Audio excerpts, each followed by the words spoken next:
It began oddly. You know I was wild after she died, and eternally, from dawn to dawn, praying her to return to me her spirit. I have a strong belief in ghosts. I have a certainty that they can and do exist among us. The day she was buried, there was a fall of snow.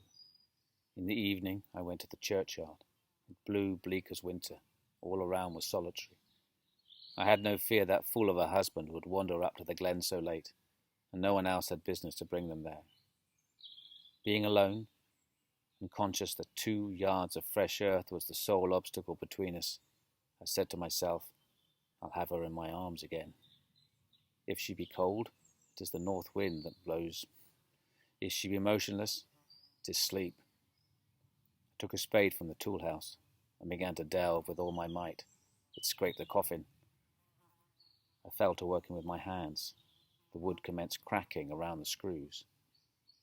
I was at the point of achieving my object, and I thought I heard a sigh from someone above, close by the edge of the grave and bending over. If I can just get this lid open, I muttered, then we'll pour the earth in over us both. I wrenched at it more desperately still. Then I heard a second sigh, close to my ear. It appeared I could feel the warm breath of it replace the sleet-laden wind. I knew no thing of flesh and blood was by. But as certain as you perceive the approach to some substantial object in the dark, though it may not be discerned, I was certain that Cathy was with me, not under me, but on the earth. A sudden sense of relief flowed from my heart through every limb.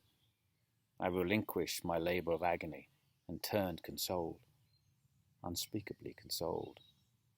I felt her presence was with me, and it remained as I refilled the grave, and it led me home.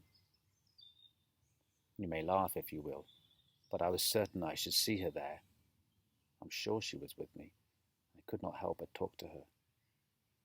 On reaching the heights, I rushed eagerly to the door and found it locked. I remember that cursed Earnshaw, my wife, blocking my entrance. I remember stopping to kick the breath out of him as I rushed eagerly up to my room and hers. I looked around impatiently. I could almost see her, but I could not.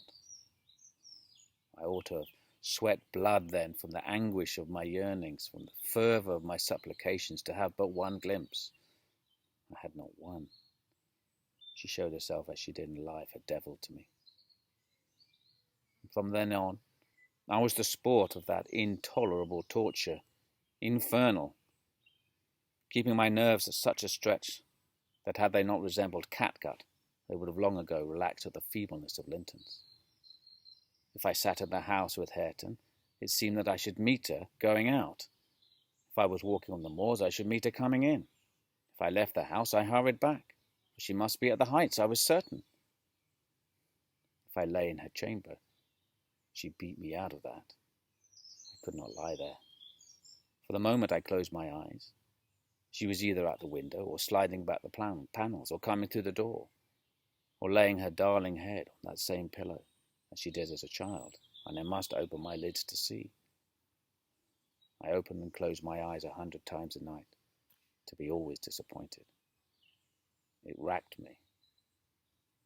I often groaned so much that old rascal believed that my conscience was playing the fiend inside of me. Since I've seen her, I'm pacified a little. It's a strange way of killing, not by inches, but by fractions of hairbreadths, to beguile me with the spectre of a hope through 18 years.